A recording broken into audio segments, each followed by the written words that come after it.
There is a drone behind me and it's filming me. Well, it's not filming me, but I'm probably on the video. Whoa, I see so many people on the mountains. Wait. They look like ants. So many people. And where's the drone? It's right there. Hello! In the previous video I was in Norway. And now I am in Italy. Okay, so I'm at another workaway. It's I think a month after recording the previous clip. And this workaway is like completely the opposite to the other workaway, because the other workaway was like super structured and organized and very clear hours of what we had to do, and it was cold. It was in Norway, and here it's not structured. Like, it's super flexible. You can do whatever you want, kind of. Yeah, you can just chill if you want, and it was really hot, but now it's not that hot anymore. Oh, and this workaway is about making art, which is really cool. And the other workaway was running an Airbnb, so that's also how it's different.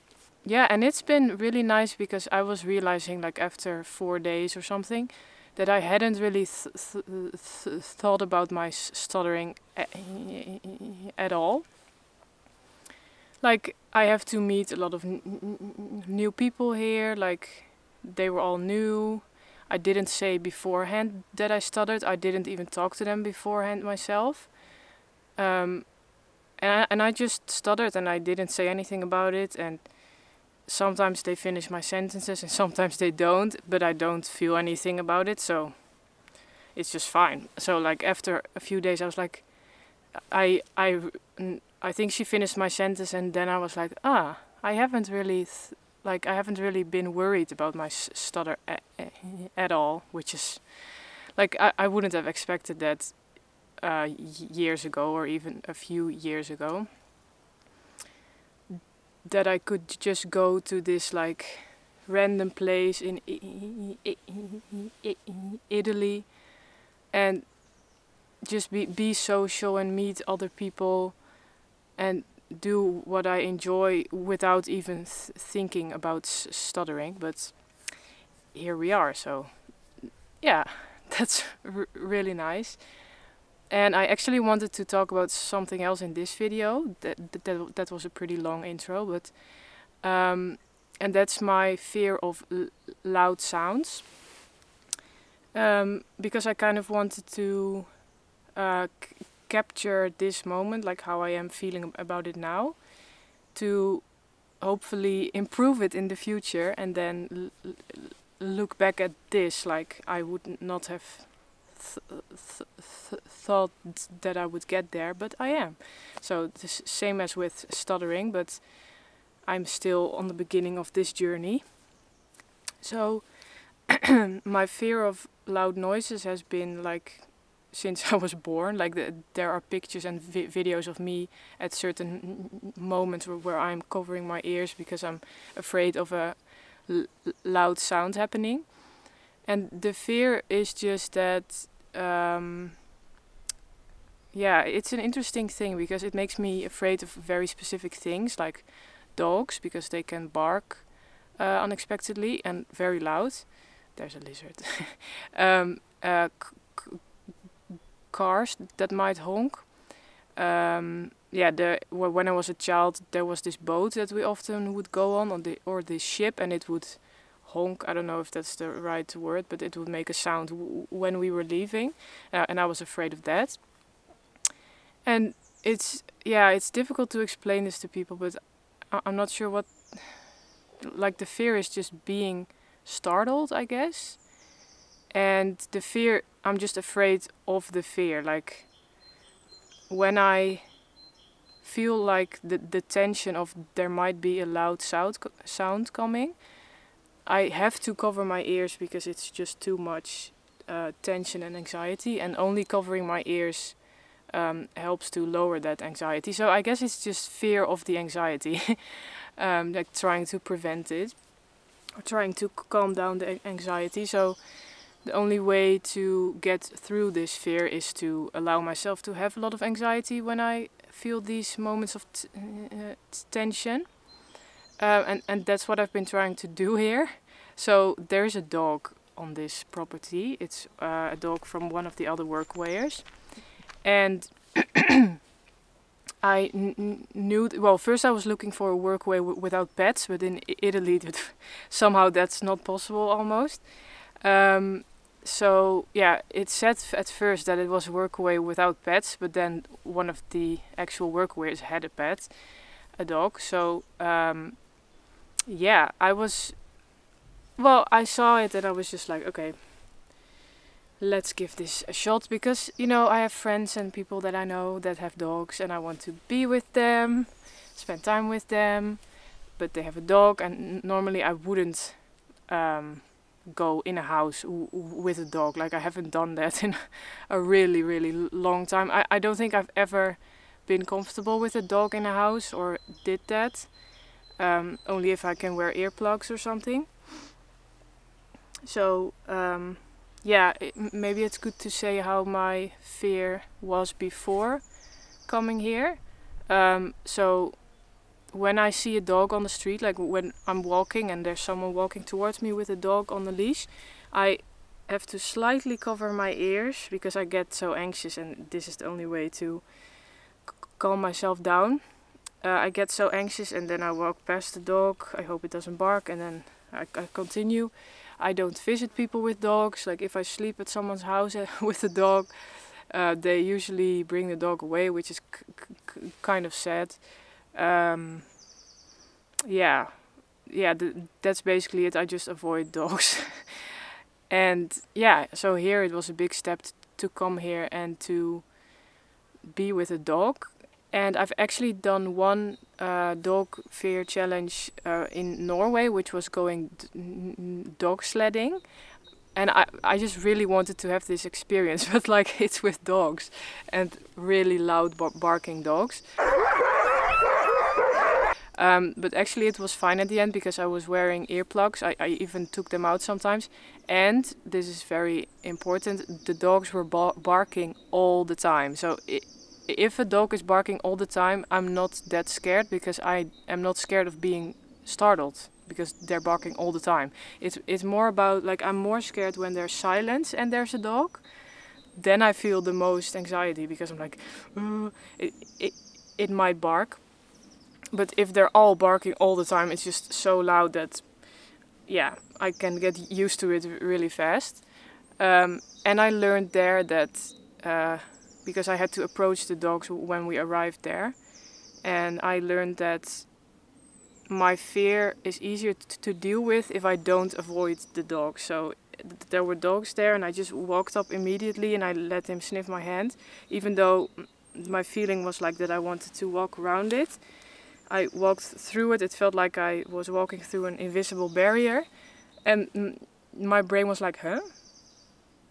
Oh, like, because I didn't do the avoiding tricks, that's why I didn't feel so scared. I feel like it's not even the dog that's scaring me, it's all of my avoidance tricks that are telling my brain that this is a dangerous thing. Like, if I start avoiding like some random things here, if I avoid that every day, I will probably become scared of the thing, because I'm telling my brain that the like random grass thing is scary. If I start avoiding that, then my brain will believe it at some point, I think.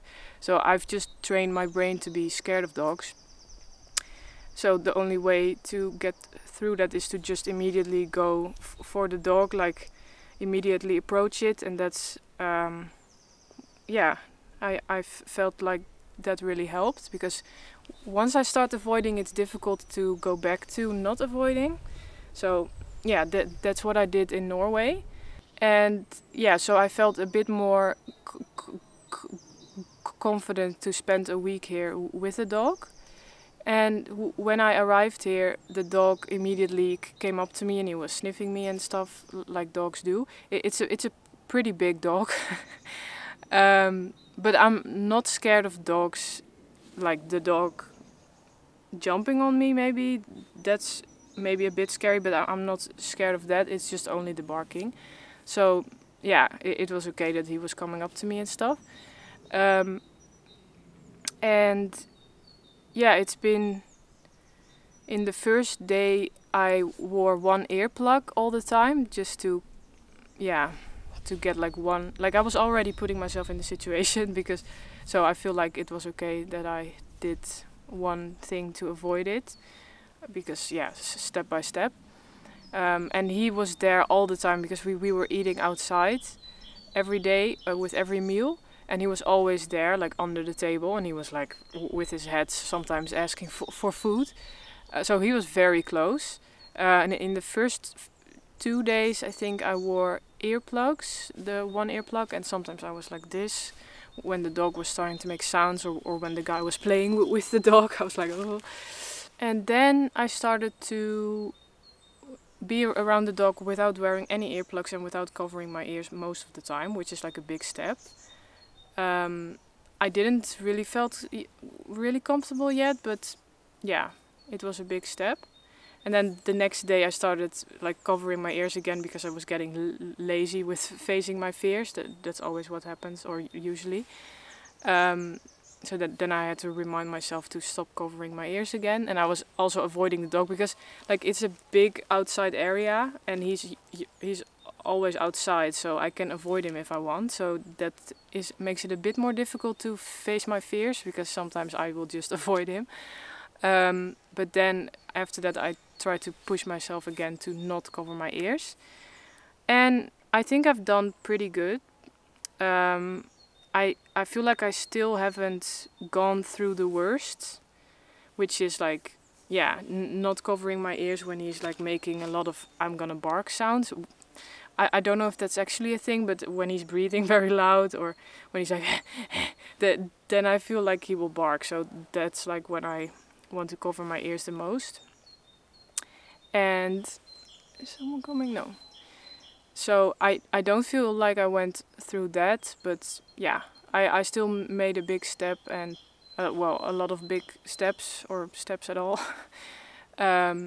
And it's also with people that I don't know, so I feel a bit embarrassed about it.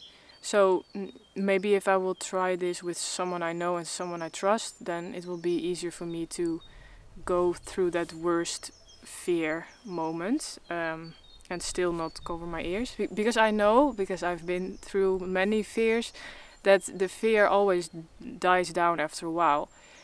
And yeah, I'm looking forward to that moment. I still can't really imagine that I'm not afraid when a dog is around. Like I can't imagine being with a dog and being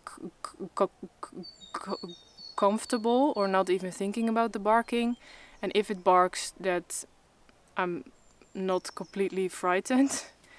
But yeah, that's why I'm recording this, because I think it's really possible, because I've seen it with other, or experienced it with other fears.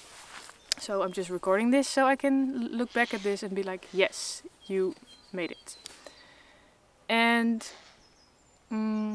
as for the barking, he did bark a few times, but only when I was not close. So I was a bit disappointed about that, because I wanted to experience that. And he doesn't bark often at all, so yeah. And yesterday I was in the hammock somewhere there, and he suddenly started like trying to push me out of the hammock, and then he ran a circle around me, and then he jumped on my back. That was like intense. But it was funny, because and I was like screaming with like I was scared, but I was also laughing, and the dog was like, it made the dog so excited. Which is not what I wanted, but yeah, it's a pretty big dog. Yeah. What else can I say about this? What's interesting with fears is that usually it's not even the thing itself. Like you think it's the thing itself, like it's the dog, but it's the fear itself that I'm trying to avoid. It could be any other thing, like like I said, if I focus on something that I want to avoid, then that thing becomes the fear. So yeah, it's interesting to realize that when I don't do the avoidance tricks and the dog is still there, I usually am less afraid just because I'm not doing the avoidance behavior, and it shows my brain that, you know, it's safe and I don't have to do these avoidance things. So it's all about, like, my fear is just from my own behaviors. That's how the fear keeps alive. So if I change my behaviors, then the fear goes up, but I can go through it and then be okay. I hope. Yeah. I think, well, I have some opportunities in the near future where I can be with a dog. And a dog that barks a lot. Well, not a lot, but it's like a scary dog for me because it's a loud dog. So maybe I will update you about it in the future. And I hope I will be able to say that I can be around a dog without worrying and being comfortable and just doing what I want. Yeah. Well, usually that's not my main goal with fears, like being comfortable. I guess my main goal is usually to just do what I value and have the fear, but the end result is always that I'm just comfortable, so I'm excited to see that happening.